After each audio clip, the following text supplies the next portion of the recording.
بسم اللہ الرحمن الرحیم نحمده ونصلی ونسلم علی رسولہ الکریم اما بعد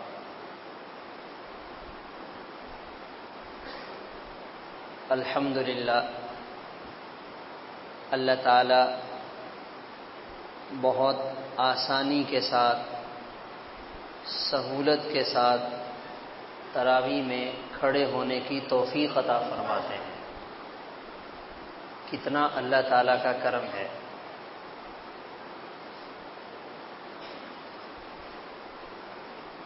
ظاہری اسباب کے درجے میں اگر تھوڑا ہم اس بات کا خیال رکھیں، ہمارا کھانا پینا کنٹرول میں ہو تو زیادہ دیر کھڑے ہونے میں دشواری نہیں ہوتی۔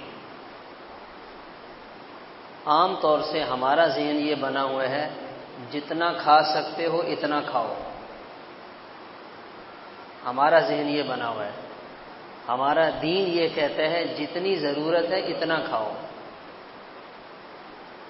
ضرورت کے بقدر کھائیں گے واش روم کی حاجت بھی نہیں ہوگی اور پیٹ میں کوئی ایسی تکلیف بھی محسوس نہیں ہوگی، آرام سہولت سے بندہ دیر تک کھڑا رہے گا۔ اب جب زیادہ کھائے گا تو پھر وہ مسائل کا جو ہے وہ سامنا کرنا پڑے گا۔ اور دوسری بات یہ ہے، یہ جو ہمیں روزہ رکھوا کر بھوک پیاس کے ذریعے مشق کروائی جاتی ہے، یہ در حقیقت ہمارے جسم میں موجود سرکش گھوڑے کو قابو کرنے کے لیے ہے۔ وہ سرکش گھوڑا کون سا ہے؟ نفس۔ سب سے بڑا دشمن یہ ہمارا نفس ہے، اور سب سے زیادہ جو چیز نفس کو کنٹرول کرنے میں مددگار ہے وہ بھوکا رہنا ہے، کم کھانا ہے۔ اب سارا دن اس کو کچھ نہیں کھلانے پلانے کو دیا، اب شام ہوئی تو اس کو اگلا پچھلا برابر کر دیا، تو پھر وہ مشق والی بات تو پوری نہ ہوئی۔ اس لیے ہمیں اپنے نفس کو تھوڑا سا کھانے پینے کے معاملے میں محتاط رکھنا چاہیے، پیچھے رہنا چاہیے۔ ضرورت کے بقدر لیں گے تو انشاءاللہ نفس بھی کنٹرول میں رہے گا اور ہمیں عبادت کرنے میں، نماز میں کھڑے ہونے میں، تراویح پڑھنے میں کوئی دشواری نہیں ہوگی۔ اب لمبا چوڑا دسترخوان ہوگا اور پلیٹیں صاف کر کے آئیں گے تو پھر یہی ہوگا کہ امام صاحب اتنی دیر کھڑا رکھتے ہیں، ہم سے تو اتنی دیر کھڑا نہیں ہوا جاتا، تو پھر آدمی درمیان سے بھاگ جاتا ہے۔ تو اس لیے ہم اس کا خیال رکھیں۔ آج ہم نے سورۃ النساء کی تلاوت سنی ہے۔ سورۃ النساء، النساء عربی زبان میں خواتین کے لیے استعمال ہوتا ہے۔ اس سورت میں چونکہ اللہ تعالیٰ نے خواتین سے متعلق احکامات دیے ہیں، اس وجہ سے اس کا نام سورۃ النساء رکھا گیا۔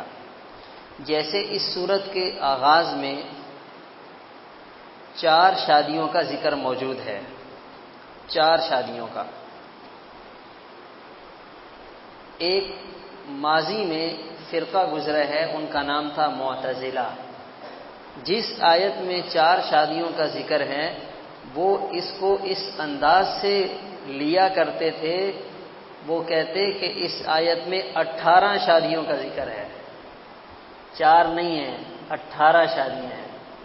مثنا و ثلاثہ و رباع، مثنا کا مطلب 2 یہ ہو گئی 4، ثلاث کا مطلب 3 یہ ہو گئی 6، 4 اور 6 کتنے ہو گئے؟ 10، اور رباع کا مطلب 4 اور یہ کتنے ہو گئے؟ 8، تو 10 اور 8 18۔ اب دیکھو قرآن میں موجود ہے، تو اس لیے فرماتے ہیں کہ علماء سے ہمیں قرآن کو سمجھنا چاہیے جو مستند علماء ہیں۔ ہر ایرا غیرہ آیت سے اپنی مرضی کا مطلب نکالتا رہے گا۔ یہ جو 4 شادیاں کرنے کی اجازت دی گئی ہے، اس کا پس منظر یہ ہے کہ جاہلیت کے زمانے میں لوگوں نے پتہ نہیں کتنے نکاح بنا رکھے تھے۔ اسلام نے ان تمام غلط طریقوں پر پابندی لگائی ہے، ان تمام ناجائز طریقوں کو ختم کیا ہے، اور ایک جائز اور حلال راستہ یہ 4 تک کا بتایا ہے۔ لیکن اس میں جو کڑی شرط لگائی ہے وہ یہ ہے، عدل کا دامن اپنے ہاتھ سے نہ جانے پائے۔ عدل کرنا، برابری کرنا، یہ بنیادی شرط ہے۔ حدیث پاک میں آتا ہے اگر کوئی آدمی 1 سے زیادہ نکاح کرتا ہے اور بیویوں کے درمیان عدل نہیں کرتا، قیامت کے دن آئے گا اس کا جسم فالج زدہ ہوگا۔ اب ہم اپنے معاشرے میں دیکھ لیں، زیادہ تر لوگ عدل نہیں کرتے الا ماشاء اللہ۔ تو عدل کے ساتھ اگر کوئی کرنا چاہے تو کوئی حرج نہیں ہے، لیکن پہلی بیوی کو سبق سکھانے کے لیے، پہلی بیوی کو سبق سکھانے کے لیے اگر دوسری شادی کر رہا ہے تو دنیا میں تو وہ اس کو سبق سکھائے گا، آخرت میں اللہ تعالیٰ اس کو اس عمل کی وجہ سے بتائیں گے کہ یہ کیسے کیا۔ تو ہمیں کسی کے ساتھ عورت ہونے کی وجہ سے زیادتی کرنا، مرد ہونے کا ناجائز فائدہ اٹھانا، یہ صحیح نہیں ہے، یہ صحیح نہیں ہے۔ اور اپنے اس کو دیکھتے ہوئے، اپنے وسائل کو، اپنی مالی حیثیت کو اگر اللہ نے اتنا دیا ہے تو کوئی حرج نہیں ہے۔ اچھا، ہمارے ہاں یہ بھی غلط بات ہے، اگر کوئی دوسری شادی کر لے تو ہم سمجھتے ہیں اس نے بہت بڑا جرم کر دیا ہے، ہم اس کو عیاش کہتے ہیں۔ ہم اس کو کیا کہتے ہیں؟ عیاش کہتے ہیں۔ جب اللہ تعالیٰ نے اجازت دی ہے تو ہم کون ہوتے ہیں اعتراض کرنے والے؟ ہم یہ کریں، اس کو سمجھائیں، آپ نے کر لی ہے، آپ پہلی بیوی کا بھی خیال رکھیں، دوسری بیوی کا بھی خیال رکھیں، پورے خاندان میں وہ بدنام ہو جاتا ہے، تو یہ بات بھی غلط ہے۔ عدل نہ کرنا بھی غلط ہے، اور دوسری شادی کرنے والے کو عیاش کہنا، برا سمجھنا، یہ بھی غلط ہے۔ تو ہمیں تو اپنے دین کی تعلیمات کو سامنے رکھ کے چلنا ہے۔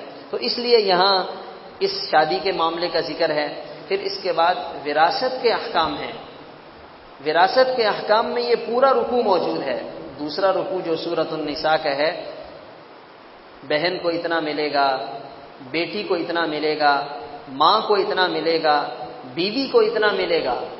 عجیب بات ہے، نماز میں، قرآن میں نماز کی تفصیلات موجود نہیں ہیں کہ 4 رکعت پڑھنی ہے، یہ فرض ہے، یہ سنت ہے۔ قرآن پاک میں اس کی کوئی تفصیل نہیں ہے۔ قرآن میں صرف اتنا ہے نماز پڑھو، قرآن میں صرف اتنا ہے زکوٰۃ دو، لیکن میراث کا معاملہ، وراثت کا معاملہ اتنا حساس شریعت کی نظر میں ہے کہ اللہ تعالیٰ نے اس کو اس تفصیل کے ساتھ بیان کر دیا، اور ہم مردوں نے اس میں بڑی ہوشیاری سے کام لیا۔ ہم اپنی بہنوں سے معاف کروا لیتے ہیں، جو ذرا شریف لوگ ہیں وہ کیا کرتے ہیں؟ معاف کروا لیتے ہیں۔ یہ کیوں نہیں ہوتا کہ کبھی بہنوں کو ہم نے اپنا حصہ معاف کر دیا ہو اور ہم نے کہا کہ ہمیں نہیں چاہیے، تم لے لو؟ پوری دنیا میں بہنیں ہی معاف کرتی ہوئی نظر آتی ہیں، بھائی کہیں نظر نہیں آتے۔ اسی طرح یہ بھی ہوتا ہے، ہمارے ہاں بہت سے لوگ یہ کہہ کر عورتوں کو حصہ نہیں دیتے، ہم نے ان کی شادی پر خرچہ بہت کیا ہے، ان کو جہیز میں ہم نے سامان بہت دیا۔ یہ بھی غلط ہے، یہ بھی صحیح نہیں ہے۔ اللہ تعالیٰ نے جو عورت کا حق وراثت میں رکھا ہے وہ اس کو دینا ضروری ہے۔ اس میں اگر کوئی خیانت کر رہا ہے اور اس میں عورت کے حق کو غصب کر رہا ہے تو آخرت میں اسے اس کا حساب دینا پڑے گا۔ تلک حدود اللہ، یہ اللہ کی حد، مقرر کردہ حدیں ہیں، حد بندی اللہ تعالیٰ نے کی ہے، اس میں کوئی اپنی مرضی سے ترمیم نہیں کر سکتا۔ اور اللہ تعالیٰ نے یوں بھی فرمایا، لا تدرون ایہم اقرب لکم نفعا، کس کو میراث میں ہم نے کتنا حصہ دیا تم نہیں جانتے، کس کا نفع کتنا زیادہ ہے، کس کا نفع کتنا زیادہ ہے تم نہیں جانتے، ہم رب العالمین ہیں، ہمیں تمہاری نفسیات کا، تمہاری ضروریات کا اندازہ ہے، اس لیے ہم نے اپنی حکمت کے ساتھ، اپنے علم کے ساتھ ہر ایک کے حصے بتا دیے۔ یہ جو خواتین کے حقوق کے لیے آواز اٹھانے والے لوگ ہیں، ان کو چاہیے کہ وہ عورتوں کے ان حقوق پر بات کریں جو واقعی ان کا اصل حق ہے، جو ان کو ملنا چاہیے۔ یہ اصل میں حقوق کے نام پر معاشرے میں آوارگی پھیلانا چاہتے ہیں۔ آوارگی پھیلانے کے لیے نام تو بڑا خوبصورت ہے، عورتوں کا حقوق، عورتوں کے حقوق، عورتوں کا حق، لیکن اس کے پیچھے جو سوچ ہے وہ کیا ہے؟ آوارہ کر دینا، ان کو گھروں سے باہر نکال دینا۔ تو یہ بات تو صحیح نہیں ہے، یہ تو آپ عورت کو اچھے لبادے میں اس کا نقصان کر رہے ہیں اور اس کا برا جو ہے وہ برے انجام تک اسے پہنچانا چاہتے ہیں۔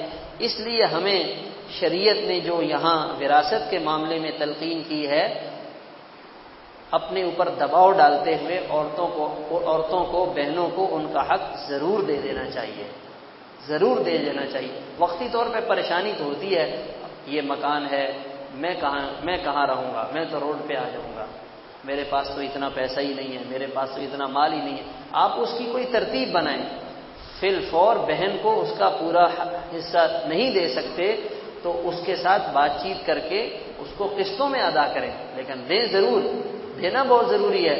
لیکن چونکہ مال اور پیسے کی محبت ہوتی ہے، اس لیے مرد اس کے لیے تیار نہیں ہوتا کہ اتنے لاکھوں روپے میں اپنی بہن کو دے دوں، یہ کیسے ہو سکتا ہے؟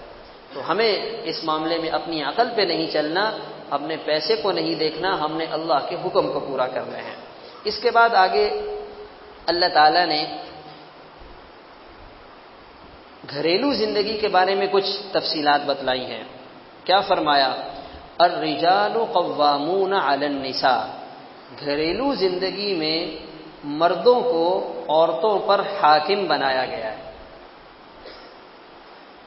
گھر کے نظام میں مردوں کو عورتوں کا حاکم مقرر کیا گیا ہے، اس لیے کہ جیسے ایک پورے ملک کا نظام ہوتا ہے، اس کا ایک حاکم ہوتا ہے، اس کے بغیر وہ ملک نہیں چل سکتا، اسی طرح یہ گھر کا نظام یہ بھی ایک پورا نظام ہے، یہ ایک پوری حکومت ہے۔ اگر اس میں کوئی سربراہ حاکم بڑا نہیں ہوگا تو گھر کے فیصلے کرنے میں دشواری ہوگی۔ تو اللہ تعالیٰ نے مرد کو حاکم بنایا ہے۔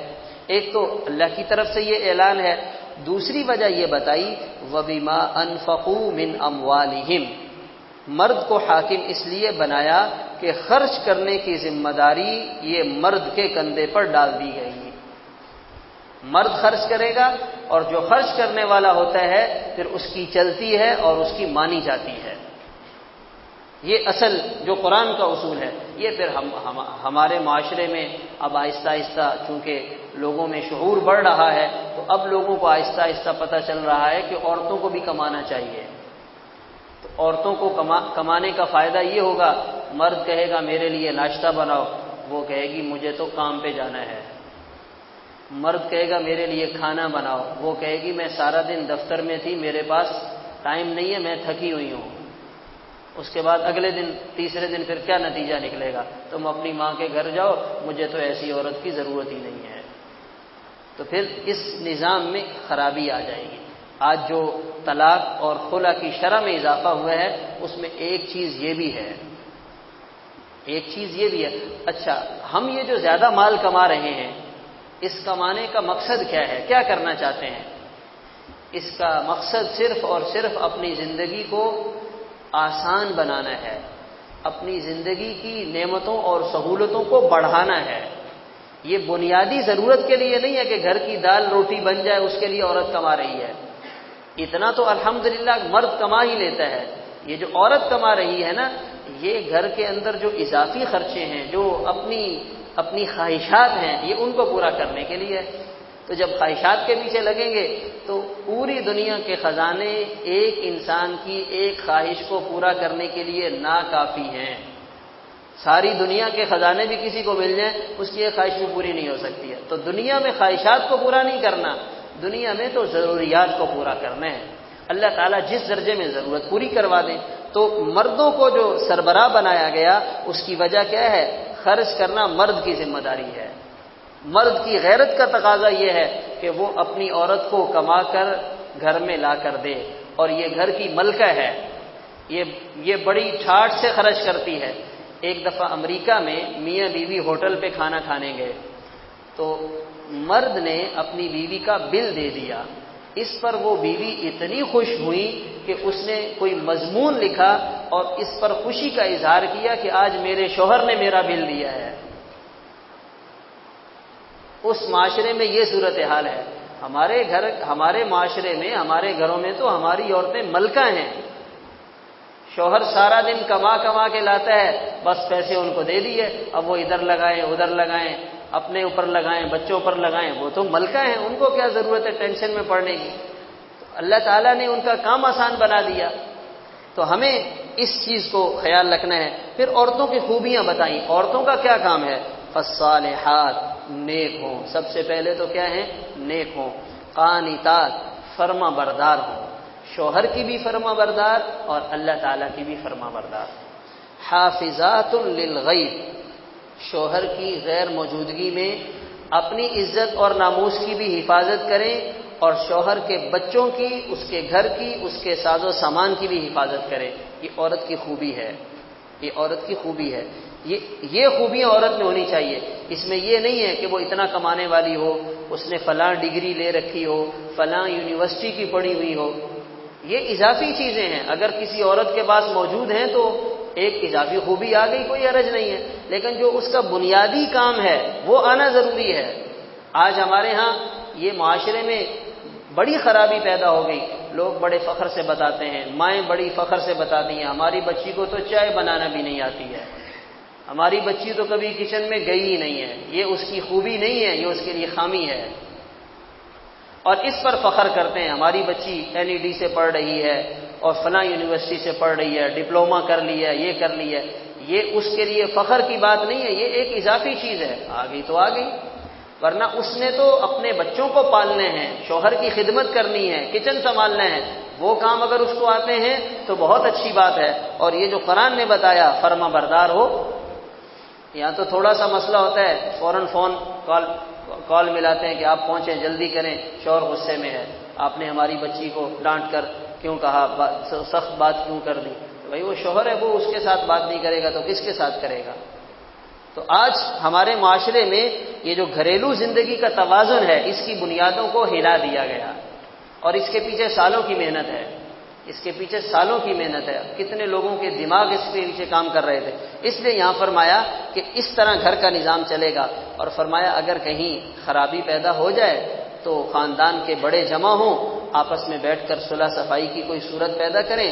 اگر وہ چاہیں گے تو کہیں نہ کہیں صلح کے ذریعے بات بن جائے گی، بات بن جائے گی.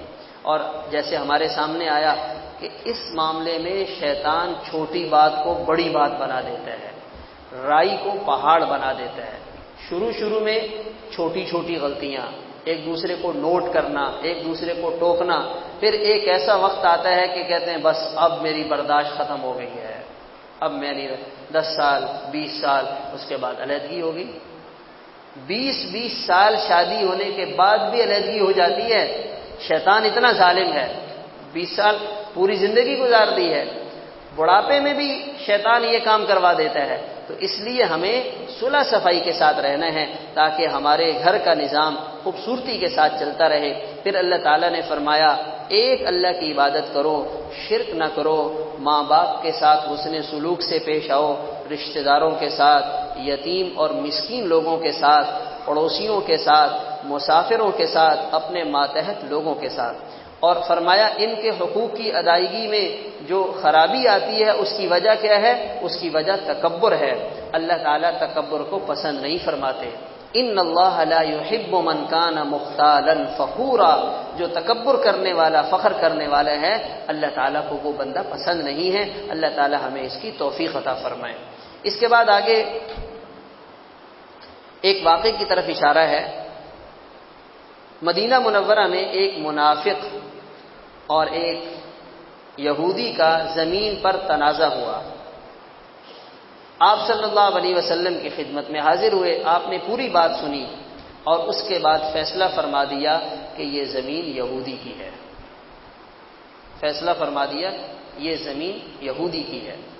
وہ منافق وہاں سے جب باہر آئے کہنے لگا چلیں حضرت عمر رضی اللہ تعالیٰ عنہ سے بھی معلوم کر لیتے ہیں. الم تر الی الذین یزعمون انہم آمنوا بما انزل الیک وما انزل من قبلک، یہ ان کے بارے میں یہ آیات نازل ہوئیں کہ ان کا خیال یہ ہے کہ یہ آپ پر ایمان لانے والے ہیں لیکن یہ اندر سے مسلمان نہیں ہیں. وَإِذَا قِيلَ لَهُمْ تَعَالَوْا إِلَىٰ مَا أَنزَلَ اللَّهُ وَإِلَى الرَّسُولِ، جب ان سے کہا جائے اللہ تعالیٰ کی بات مان لو، آپ صلی اللہ علیہ وسلم کی بات مان لو، تو یہ کیا کرتے ہیں؟ ان کی بات ماننے سے اعراض کرتے ہیں. آج کے دور میں اگر ہم سمجھنا چاہیں، جب دین کی بات کی جاتی ہے تو یہ کہتے ہیں دین کو لانے کی کیا ضرورت ہے، ہماری برادری میں یوں ہوتا ہے. آج یہ جملہ کہا جاتا ہے. اگر یہ کہا جائے کہ ہم کسی مولوی صاحب کے پاس چلے جاتے ہیں، کسی عالم کے پاس چلے جاتے ہیں وہ کہتے ہیں ہمارے خاندان میں یوں ہوتا ہے، آج کی دنیا یوں کر رہی ہے، آج کے معاشرے میں یہ ہو رہا ہے، تو اس کا مطلب یہ ہے کہ ابھی وہ ایمان کی جو سطح ہونی چاہیے تھی وہ ابھی تک حاصل نہیں ہوئی ہے، ابھی تک وہ حاصل نہیں ہوئی ہے۔ قرآن کے سامنے، حدیث کے سامنے، دین کی بات کے سامنے اپنی برادری کو اہمیت دینا، اپنے معاشرے کی بات کو اہمیت دینا، یہ تو بہت زیادتی والی بات ہے۔ تو حضرت عمر کے پاس جب پہنچے تو حضرت عمر رضی اللہ تعالیٰ عنہ کو پتہ چلا، بتایا کہ یہ وہاں سے فیصلہ کروا کر آئے ہیں، اب آپ کے پاس آئے تھے، شاید آپ چونکہ جلال والے ہیں، یہودی کے خلاف فیصلہ دیں گے اور منافق کے حق میں فیصلہ جائے گا۔ تو حضرت عمر گئے اور جا کر تلوار لے آئے اور اس کا سر قلم کر دیا، بولا یہی ہمارا فیصلہ ہے، جو نبی کا فیصلہ نہیں مانتا پھر عمر کا فیصلہ یہی ہے۔ پھر یہ بعد میں باتیں کرنے لگے، قسمیں کھانے لگے، ان اردنا الا احسانا و توفیقا، کہ ہم نے تو اچھائی کا ارادہ کیا تھا، ہم تو ایسے نہیں ہیں اور ہم تو بڑے اچھے ہیں۔ تو اللہ تعالیٰ نے پھر یہ چیز کھول دی اور بتایا کہ ان کو چاہیے کہ جو نبی کا فیصلہ ہو اسے خوشی سے تسلیم کر لیں، ثم لا يجدوا في انفسهم حرجا مما قضيت ويسلموا تسلیما، جو آپ کا فیصلہ ہو اس فیصلے پر اپنے اندر کوئی تنگی محسوس نہ کریں، اس کو خوشی سے مان لیں، خوشی سے تسلیم کر لیں۔ دنیا تعریف کر رہی ہے یا دنیا برائی کر رہی ہے، انہیں اس کی کوئی پرواہ نہیں ہے، ہم نے تو اپنے نبی کے طریقے کو زندہ کرنا ہے۔ اللہ تعالی ہمیں اس کی توفیق عطا فرمائے۔ اس کے بعد آگے مزید احکامات ہیں۔ ایک تو سفر کی حالت میں میدان جہاد میں اگر نماز پڑھنے کا وقت آ جائے تو اس نماز پڑھنے کے طریقہ کار کو بتایا گیا۔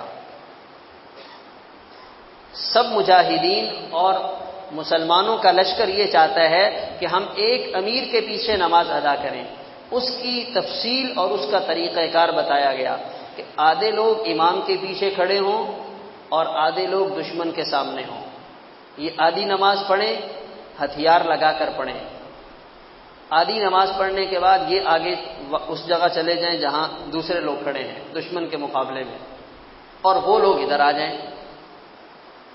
اب یہ امام اپنی جگہ پر ہے، یہ لوگ آئیں گے امام کے ساتھ آدھی نماز پڑھیں گے، پھر یہ واپس اپنی جگہ جائیں گے اور پہلی جماعت آ جائے گی، امام تو سلام پھیر دے گا، وہ اپنی نماز پوری کر کے سلام پھیریں گے، پھر یہ وہاں چلے جائیں گے اور پھر دوسری جماعت آئے گی، وہ نماز پوری کرے گی اور سلام پھیریں گے، اور یہ ہتھیار پہن کر ہوگا۔ یہ میدان جنگ میں، حالت جنگ میں بھی ہمیں پیغام دیا گیا کہ نماز کی چھٹی نہیں ہے، ہم تو امن کے زمانے میں بھی موڈ سے نماز پڑھتے ہیں، یہاں تو جنگ کی حالت میں نماز کی معافی نہیں ہے، اور فرمایا اگر دشمن سر پہ کھڑا ہو اور نماز کا وقت آ جائے پھر بھی تمہیں نماز پڑھنی ہوگی۔ ان الصلاۃ کانت علی المؤمنین کتابا موقوتا، ایمان والوں پر نماز کو فرض کیا گیا اور اس کے لیے اللہ تعالیٰ نے اوقات مقرر کیے ہیں۔ پھر اس کے بعد آگے آنے والی آیات میں بھی یہاں میاں بیوی کے درمیان صلح صفائی کے حوالے سے ہدایات ہیں، اور اس میں یہ ترغیب دی گئی ہے والصلح خیر، میاں بیوی آپس میں صلح صفائی کے ساتھ رہیں گے تو یہ بہت بہتر ہے، یہ بہت بہتر ہے، اور اس معاملے میں تمہیں احسان کے ساتھ چلنا پڑے گا، تقوی کے ساتھ چلنا پڑے گا۔ فإن اللہ کان بما تعملون خبیرا، اللہ تعالیٰ سب کو خوب جانتے ہیں۔ عام طور پہ ہوتا یہ ہے، مرد یہ سمجھتا ہے کہ میں ٹھیک ہوں، عورت غلط ہے، عورت یہ سمجھتی ہے میں ٹھیک ہوں، مرد غلط ہے۔ اللہ تعالیٰ بتا رہے ہیں ہم خوب جانتے ہیں کون صحیح ہے کون غلط ہے، کون صحیح ہے کون غلط ہے۔ اگر انسان اپنے اس اختیار کا ناجائز فائدہ اٹھا رہا ہے تو دنیا میں ہو سکتا ہے اس کی پکڑ نہ ہو اور دنیا میں وہ کسی قانون کی گرفت میں نہ آئے، مگر آخرت میں اللہ کے سامنے اسے کوئی نہیں بچا سکے گا۔ اور فرمایا کہ کتنے لوگ ایسے ہیں جو ایک سے زیادہ نکاح کرتے ہیں، عورتوں کے ساتھ عدل نہیں کرتے اور پہلی بیوی کو معلق کر دیتے ہیں، نہ وہ شوہر کے کام کی رہتی ہے نہ کہیں اور جگہ نکاح کر سکتی ہے۔ باہر گئے، وہاں جا کر کہیں کوئی بات پسند آ گئی اور شادی کر لی، پاکستان والی ویسے ہی بیٹھے رہے۔ شہر میں آئے، یہاں کہیں بات پسند آ گئی، شادی کر لی، گاؤں والی ویسے ہی بیٹھی رہے۔ تو وہ بیچاری نہ شوہر کے کام کی رہی، نہ اس کا نکاح ختم ہوا، اور وہ نہ کسی اور جگہ نکاح کر سکتی ہے۔ اللہ تعالیٰ نے ان معاملات میں زیادہ تر مردوں سے خطاب کیا ہے کہ مردوں سے، یہ چونکہ سارا معاملہ مردوں کے ہاتھ میں ہے، اور مرد جیسے چاہے ویسے کر سکتا ہے، ویسے گھر کا نظام بنا سکتا ہے۔ اس لیے اللہ تعالیٰ نے مردوں کو بار بار فرمایا وَإِن تُصْلِحُوا وَتَتَّقُوا، صلح صفائی کے ساتھ رہو گے، تقوی کے ساتھ چلو گے، اللہ تعالیٰ معاف کرنے والے ہیں۔ پھر اس کے بعد فرمایا اے ایمان والو ایمان لے آؤ۔ کیا مطلب؟ اے ایمان والو اپنے ایمان کو بڑھاتے رہو، اپنے ایمان کو پکا کرتے رہو، اپنے ایمان کو تازہ کرتے رہو، اپنے ایمان کو ایمان والے ماحول میں مضبوط بناتے رہو۔ یہ ہے آمنو باللہ ورسولہ۔ اور پھر اس کے بعد منافقین کا تذکرہ ہے کہ یہ منافقین کا معاملہ یہ ہے کہ یہ ایمان والوں کو چھوڑ کر کافروں سے دوستیاں لگاتے ہیں۔ ایبتغون عندهم العزہ، یہ ان کے پاس جا کر عزت حاصل کرنا چاہتے ہیں۔ انہیں یاد رکھنا چاہیے فإن العزة للہ جمیعا، اصل در حقیقت وہ عزت ایک اللہ کے لیے ہے، اور عزت کے خزانے اللہ کے پاس ہیں، اللہ جسے چاہتے ہیں اسے عزت ملتی ہے۔